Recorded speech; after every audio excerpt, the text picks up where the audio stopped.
Hey gang, and welcome back to my channel. My name is Spocket, and today I have something different for you.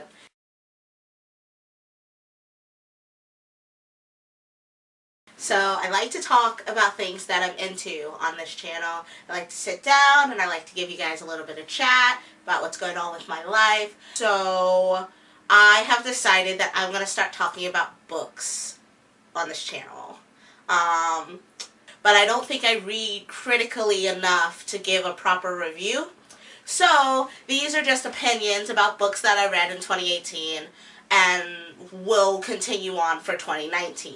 I was reading so many books, all of the books. Like, anytime I finished a book, I was on the search for another book to read. Like, I was voraciously reading this year, and it felt really good. It reminded me of when I was younger, and I wanted to instill that feeling again this year. And I think one way to share it with the rest of you would be to talk about it on my vlogs. So here we are. I'm going to talk about my top 6 favorite books of 2018. Now, it's probably a little bit more than that because 2 of the books are series, but I can't pick one particular book out of the series, so I'm just using the series. Let's get started. My number 1 of 2018, Trilogy in March. So I was randomly going through Overdrive on my cellular device, like October-ish, and I came across Dirty Billionaire. March, and I listened to it on audiobook, and I wasn't sure how I was gonna like it because it is an erotic novel, and I wasn't sure if I was like adult enough, like prepared enough to listen to sexual encounters out loud. I don't know. I love a good like smutty erotica novel, but I've never listened to one on audio. And it was amazing. I was glued to the couch until the book was over, and I was like, I need more. But of course, being the library, the rest of Dirty Billionaire was not available. So let me like go check out some other stuff. So all of her novels are narrated by 2 people, a guy and a girl, which I love because trying to listen to women be men and men be women isn't always great. You have Lachlan Mount, who is like New Orleans boogeyman. He's a gangster, he sells drugs, he runs gangs, he is the big bad man down south. And you have Kira. She runs Seven Sinners, which is a like whiskey distillery. So Seven Sinners, she wants to be this huge thing, but she married this awful man, and he has run her company into the ground, and then he dies. So now she has to come up with a way to save her company all by herself. Enter Lachlan Mount. Lachlan Mount was just such an interesting character. I think that's what I liked the most, that generally we root for characters that are like ourselves. So if you're a woman, then, you know, feminine characters, men, so forth and so on. But I didn't really like Kira that much, but I loved Lachlan Mount. And even though he is made out to be this like super awful, terrible man, he's not. I'm not saying that, you know, he's a marshmallow on the inside, but he's not as bad as everybody made him out to be. And the evolution and depth of the characters that are in the Mount trilogy is just, it's so good. So the second book on the list is another series, and it's also by Megan March, and it is the Savage Trilogy. I started reading this right after the Mount Trilogy because it takes place in the same universe, except it features Ken Savage and Temperance. Temperance is Kira's assistant, and she basically runs the Seven Sinners distillery in Kira's absence. Now, running a distillery is a lot of work apparently, because Temperance is all over the place. She gets up at 8 a.m., she goes to bed about midnight, and she does it all over again the next day. Everybody knows her, she's always there, she doesn't have time for anything else. If you don't have time for anything else, that means in like literary terms that you ain't getting laid. So Temperance receives a black card invitation to a sex club in the city, where she meets Savage, and they have an illicit affair, and it's great, A+ material, and she comes to find out that Savage has been hired by Mount to go find her brother Rafe. Rafe is a smuggler, because you know it's the bayou. So Rafe is a smuggler, and he smuggles things. Well, someone put him onto this job to smuggle a small amount of things for a lot of money. Turns out that the small amount of things are human cargo, which Rafe, being an awesome human being, you know, other than the fact that he's a smuggler, doesn't do. So now he's on the run because he can't deliver what he promised to deliver, and he's already been paid. So the jig is up, people are looking for Rafe, Savage is looking for Rafe, and he can't be with Temperance because it's a conflict of interest. Who cares about a conflict of interest when the sexual tension is that good?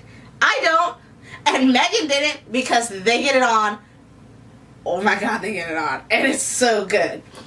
So the story is really, really good. The characters I liked a lot better than the Mount trilogy. I just think maybe she had more time to develop them, or I don't know, but maybe it's because there was less Kira. I don't know, but I loved it. And this one actually had the aspect of a mystery, because you had to figure out where Rafe went, and you had to get to him before the bad guys did, and it was just so good. Just so good. And I also listened to that on audiobook, and it was great. So the next book on my list is There's Someone in Your House by Stephanie Perkins, and it is on my list because it fulfills 3 of the 3 things I need in a book. It's okay if a book only has 1 of the 3, but I need at least 3 things in a novel to keep me interested in reading it. The first one is death. I need somebody to die. I need something to move your character forward. I need a murder mystery to solve. I need something. I need a dead body. 2, I need some type of mystery. If you're not going to give me a dead body, then you have to give me some other type of mystery. There's a heist. There's somebody's gone missing. I need something. And 3, you got to scare the shit out of me. There's Someone in Your House does all 3. I listened to it on audio, and the audiobook was amazing. Basically, it follows a teenager named Makani who moves from Hawaii to Nebraska to be with her grandmother, and Makani has some secrets. She just wants a fresh start, finish out her school year, and then she'll go and do whatever she wants to do with her life. However, this small Nebraska town is very white.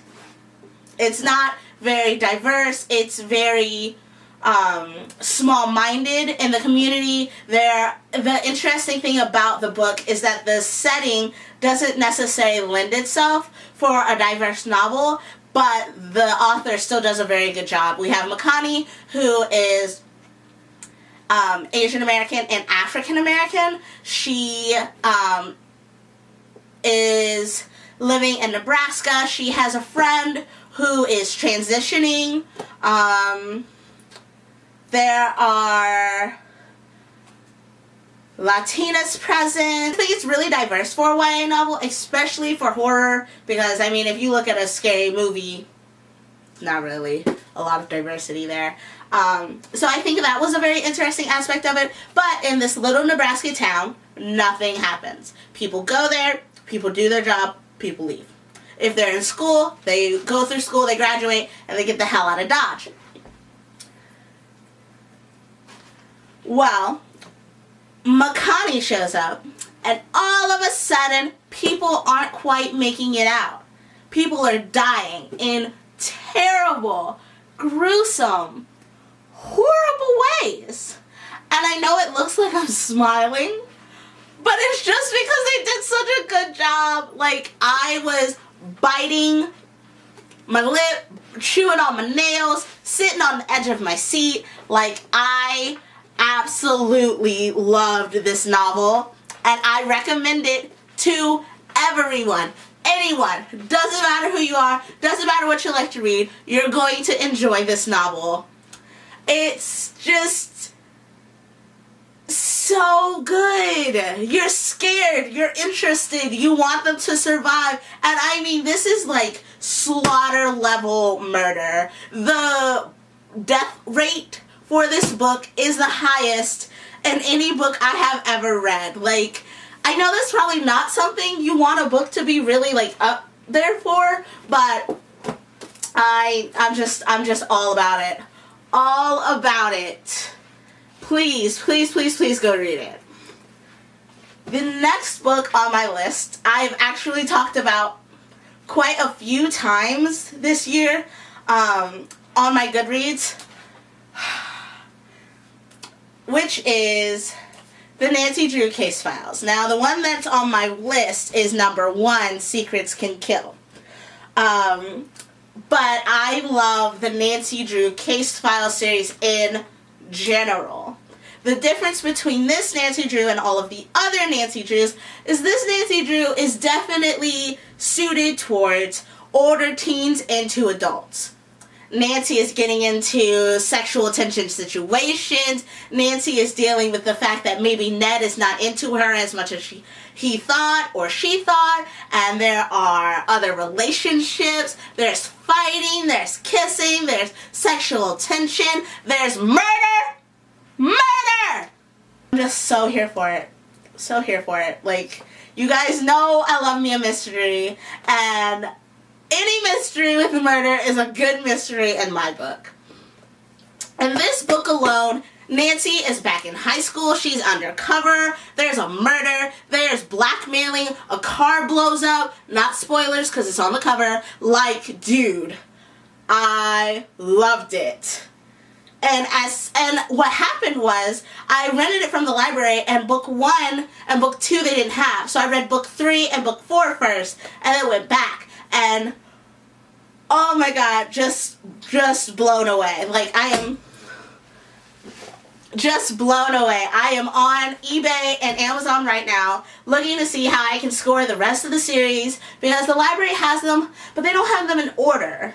And I've been like recommending, but they aren't buying them in order. So the next one that they have is like 9. And I need to read book 7.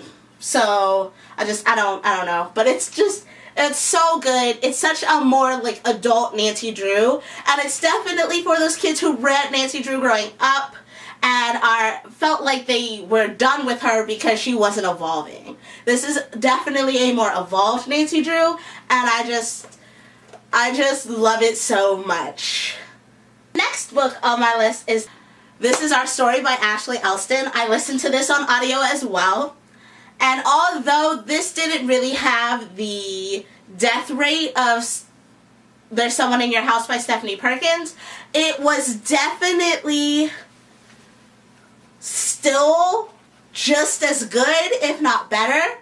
So the premise is, you're in this small town, there's these 5 super rich boys, and they get into lots of trouble. And they get away with it because, you know, they're rich. So 5 boys go to a cabin, they have fun, they drink, they smoke, they get high, and then, because, you know, they're not very smart, they decide to go into the woods and hunt, being under the influence. 5 boys go into the woods, 4 boys come out, and now I've got a murder mystery, and I'm all about it. The interesting thing about this mystery is someone is dead. You're looking for a culprit, but the boys are sticking together. It's not until almost near the end that they're willing to give either one up together, they're sticking together, they don't know what happened, their story doesn't change, this, that, and the third, and the other, and the only way the mystery can actually progress is to delve deeper into what kind of a person Graham, I'm gonna go with Graham, what kind of person the victim was. And I think it's really interesting to take that kind of approach to a mystery, because generally the way that people approach mysteries is you got a dead body. You got a couple people you think could have done it. You got a couple more people you think could have done it. And now you, the reader, have to put together the clues to figure out who actually did it. I mean, for me, that's a mystery. So this was a different take, something that I wasn't used to, but I thoroughly enjoyed. What was really interesting about this particular mystery novel is that the main character, the protagonist, Kate, works at the DA's office. So not only were you seeing the evidence from a detective's point of view and from your point of view trying to figure it out, but you also saw it from a legal standpoint. So you saw that even though she was doing a lot of sleuthing and she was unearthing a lot of things, she was trying to figure out how legally she could present it in court. And that just blew me away. It was definitely a different aspect of a mystery than I was used to, but I am so here for it. It definitely gave me like Teenage Murder Club vibes, and that's where it's at. And that is Dragon Breath by Ursula Vernon. Now, I don't know if I've talked about Bunnicula in the vlogs before, but Bunnicula was probably my favorite childhood book series. If you don't know what Bunnicula is, it's about a rabbit who is a vampire and it sucks the juices from vegetables. And it's not necessarily a bad guy, but you know, he's doing something that, you know, the vegetables don't want. And he gets adopted by this little family, and the family has a dog and a cat, Harold and Chester. Harold is a very like laid back dog. He is the writer and the narrator of the story. And then Chester is very like uptight, very suspicious cat. And we find out that Bunnicula is a vampire because of Chester's suspicions. And my personal favorite out of the series is the Celery Stalks at Midnight, where they literally go around impaling vegetables so they don't become vegetables of the undead. And like, do I need to say any more? It's just absolutely amazing.